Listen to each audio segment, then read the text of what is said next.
into this term called Kali Yuga because everyone speaks now about it. It's like this word has become a household word. Everyone knows about it. Vedas describe that we live in a Kali Yuga. What is this Kali Yuga and what is the prophecy for our future? Let me get out my crystal ball. Where did I put my crystal ball? Yeah. Okay. Kali... Are we living our final hour, yes, final times? It's coming just around the corner. Second coming of Christ, you know, eternal destruction. At the rate we're going, we may be at each other's throats sooner than we think, just to survive.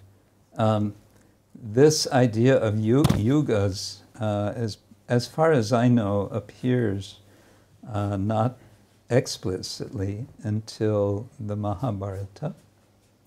And it's, the idea is it's cyclical time. This is the more essential idea, is that time is cyclical. And we experience that daily, the sun rotating, and so on. But there are long cycles, short cycles, extremely long cycles. And there are 4 very long cycles, the last of the 4 being what's called Kali. And this word Kali is the same word as in Indian dice, when you play dice. Their dice are not like cubes, but they're long and they have 4 sides. They have 2 ends and 4 sides. And the names of the 4 sides are Krita, Treta, Dvapara, and Kali. Krita means 4, and it also means, literally it means done, which means you won. You have won the throw. Treta means 3, Dvapara means 2, and Kali means 1, and Kali is the loser, the throw. And so we're losers. So we're losers. We're losers, yeah. And things are degrading instead of evolution. You could say there's more devolution. And there's a nice book on that subject from a friend of mine. Ah, we have it there. Yeah? Michael Kramer. Yes. Yeah, human devolution. Yeah. Exactly. Read it. And there's different theories about the lengths of these yugas. The one which I'm familiar with is that these are very long periods and that this final period we're in, we're only at the beginning of it. So it's going to get a lot worse before it'll get better. It's saying that we have more than 400,000 years to go. So don't hold your breath for the end of it. But it is a fairly gradual process. But others will say, no, it's not 400,000 years, it's maybe 1,200 years. Others will say, well, it's much more relative term. It's not exactly a set number of years. It can be understood in more relational terms in different contexts. But there is certainly this sense which especially starts in the Mahabharata, that things are winding down. It's said in the Bhagavata Purana that in this age, how does it go? Manda sumanda matayo. That what characterizes this age is that we, human beings, are manda, which means slow or dull. Sumanda mati, which means the mati, the mind, is really dull. And manda bhagya, we're unfortunate, and upadruta, and one translation is we tend to fight, we tend to be quarrelsome. Yes. Have you noticed? Yeah. So this is kind of the situation we're in. But also some say that there is kind of golden age in this Kali Yuga. Do you know anything about this? That's during the Kali Yuga that we are now living or approaching like a little mini golden age. Yes, that idea comes in particular in the Gaudiya Vaishnava tradition. The Vaishnavas I mentioned before, they are worshipping Vishnu, and more specifically they worship Krishna. And more specifically, the Gaudiya Vaishnavas worship Sri Chaitanya as Krishna, and he advented in the late 15th century. And it's understood that since he appeared personally and taught a method for sort of protecting oneself from this, the effects of this age, and taught a practice of dharma, which is practical, which can be practiced in this age. It's therefore we have a golden age that we're in. That's the understanding. So we are living in a golden age of Kali Yuga at the moment. Yes, congratulations. Amazing. So let's now move a little bit more into the philosophy of Puranas. Namely, Srimad Bhagavatam, I love it, I read it, there's a whole set there. I have it on English, have it on Serbian, Croatian, few like first and second canto. So they are full of descriptions about the purpose of our life, about who we truly are.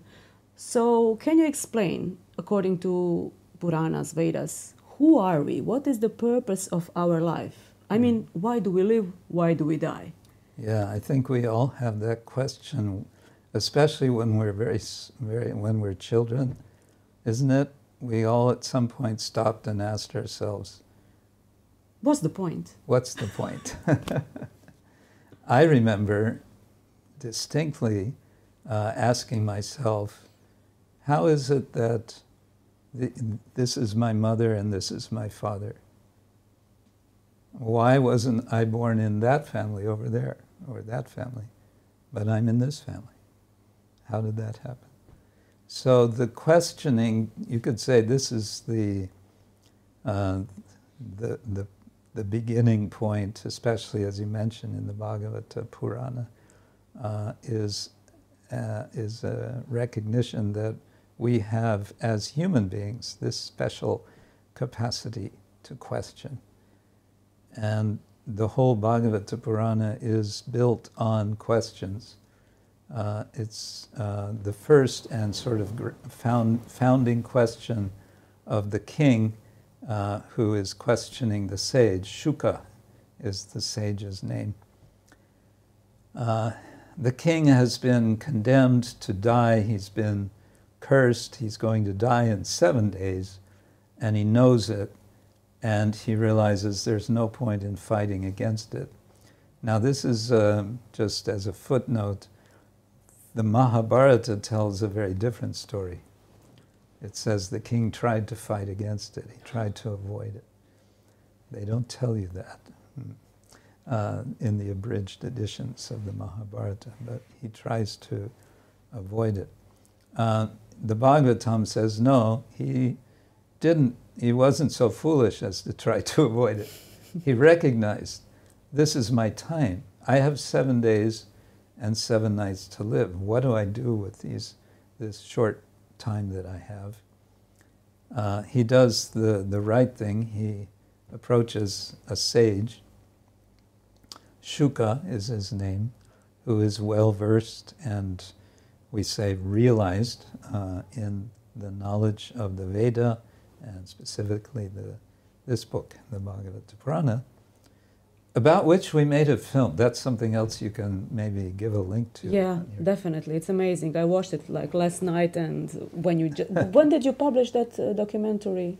We published it. Well, it's been when over a was year it ago. released? Over a year. That's amazing. Yeah. I will put definitely a link in the video. Good.